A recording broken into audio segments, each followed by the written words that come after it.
Star Wars Battlefront 20448 Star Wars Battlefront 2 releases on the 27th of November ahead of The Last Jedi as part of a bumper Star Wars Christmas. The big-budget video game is shaping up rather nicely too, with a single-player and a much-expanded multiplayer for Star Wars fans to get their teeth into. If you are interested in the latter, you can jump into a beta test this weekend, sampling some of the new modes, classes and vehicles that the game will have to offer. We have been playing over the last few days and have found an impressively improved game. Here is how to get into the beta this weekend and everything we have learned from a good few hours of play. When is the Star Wars Battlefront 2 open beta? How do I get in and what does it feature? Star Wars Battlefront 2's open beta started at 9 a.m. on Friday the 6th of October, at which time anyone could download the beta from the respective store and start having some of those lovely Star Wars. The beta finished on Monday the 9th of October. It has now ended, so if you missed out, I'll have to wait until the game's full release to get in on the Star Wars action. The beta itself was one of the biggest AI has ever done, featuring the following modes and maps. Galactic Assault on Naboo, fighting as either clone troopers or the separatists over the Royal Palace. Strike on Takodana, where First Order troopers you might recognize those from Star Wars The Force Awakens, and Resistance forces battle over Mos Castle. Starfighter Assault above Fonder, where Resistance forces and the Galactic Empire duke it out in space battles, trying to destroy or defend a Star Destroyer. There will also be daily challenges running throughout the beta, which will unlock rewards. Anyone that played in the beta will also be rewarded when it comes to the game's full release in November. The Founder's Crate will be given out to anyone who took part in the beta, and includes bonus credits, an emote for Darth Maul, and a rare Star Trooper card. This should go without saying after the first Battlefront was such a Star Wars fan's dream. And in a way should be the bare minimum for a Star Wars game anyway. But it never fails to impress how developer DICE captures the sights and sounds of George Lucas' galaxy so utterly. The fizzing light show and iconic pew-pew of laser fire, the screech of a TIE fighter, the up-and-down plot of a Federation droid, hell, even the way a stormtrooper falls over. It is all pitch-perfect, looks terrific and feels reassuringly expensive. Even when you visit Naboo for the Galactic Assault, the warm palette and monolithic stonework captures the feel of the prequels. But visit Takodana, which keen viewers will recognize as Maz Kanata's planet from The Force Awakens, and you get the cooler, dirtier, analog ambience of the original trilogy and the newest films. Say what you want about the prequels, but some of its design was fabulously striking, and seeing it here brings a lovely visual variety after the original trilogy focus of the first game. If you have been blasting aliens in Destiny 2 recently, Star Wars Battlefront 2's slower, weightier action might catch you off guard. No double jumps here, unless you get yourself a jetpack of course.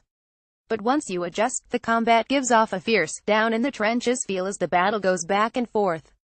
There is still an issue with the lack of feedback on hits to the torso and limbs, though headshots are greeted with a satisfying fizz. But while all of your class-specific gadgets and gizmos keep things more kinetic than a more realistic game like Battlefield 1, DICE are keen to stress the wars in Star Wars, making you feel like a troop in a conflict. At least until you get your hands on one of the game's heroes and you start kicking butt with a lightsaber or Chewie's bowcaster. Both of which are a lovely treat. Speaking of which, those heroes serve a much better purpose than in the first game. There, getting access to big-time Charlies like Luke Skywalker or Darth Vader was often left to chance, dropping random pickups to let you call in the series' most recognizable characters to fight as. The same applied to vehicles. In Battlefront 2 you rack up battle points based on your performance in a match, with which you can buy a chance to play as one of your faction's heroes or jump into a Starfighter to provide air support. In the beta, the Federation army can be assisted by Darth Maul, acrobatically cutting swaths through clone troopers with his double-ended lightsaber. Rey can join the Resistance. In the brilliant spacebound Starfighter Assault, more on which shortly, you can fly into battle in the Millennium Falcon or Boba Fett's Slave One. Partly because of their rarity and randomness, heroes in the first game were brutally powerful. Here they are strong and great fun to play with, but they appear more often as players earn their chance. The score you need to reach to activate a hero isn't prohibitively high either, based on an accumulative score rather than kill streak, so you'll get your chance to give them a whirl during a match more often than not. And in case you were wondering, you can only have one type of hero on the field at a time. So you won't see 5 Chewbacca swinging through the trees at once. Star Wars: A History in Video Games and Battlefront, DICE issued a class-based system in favor of letting players build their own loadouts. While the notion for flexibility was admirable, it could lead to rather homogenized or unbalanced battlefields. In Battlefront 2, you can choose between 4 classes: Assault, Heavy, Officer and Specialist Sniper.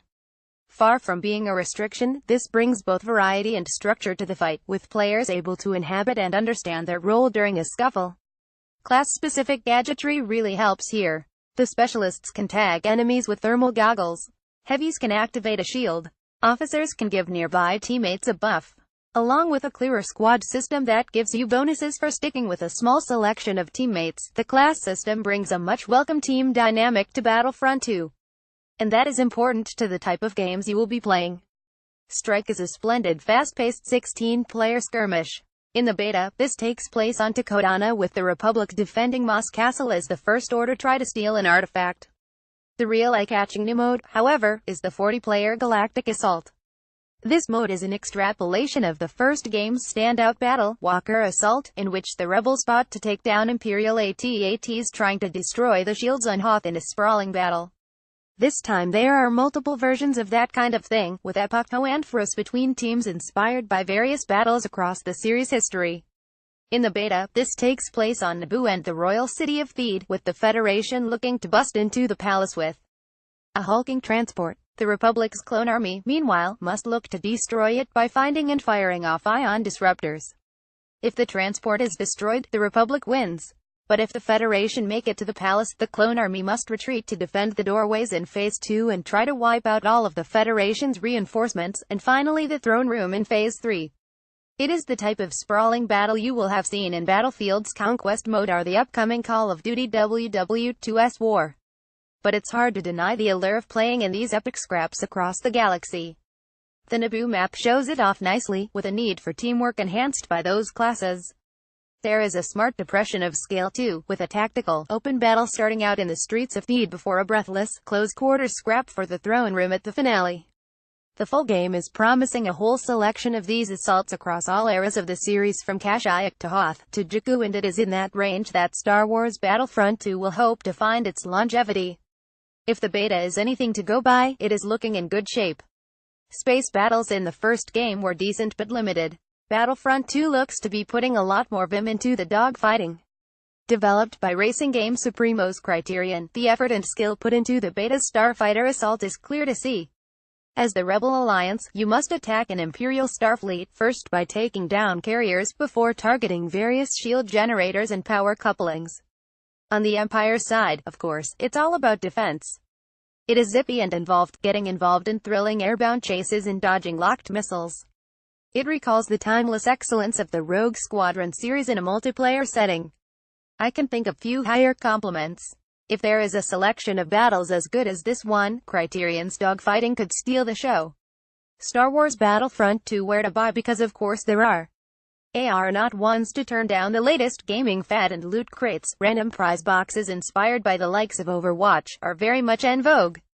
Earn or buy a loot crate with in-game currency and you could find yourself anything from new weapons, to cosmetic upgrades, to one of the game's many star cards, which can give you a bonus or replace one of your class abilities.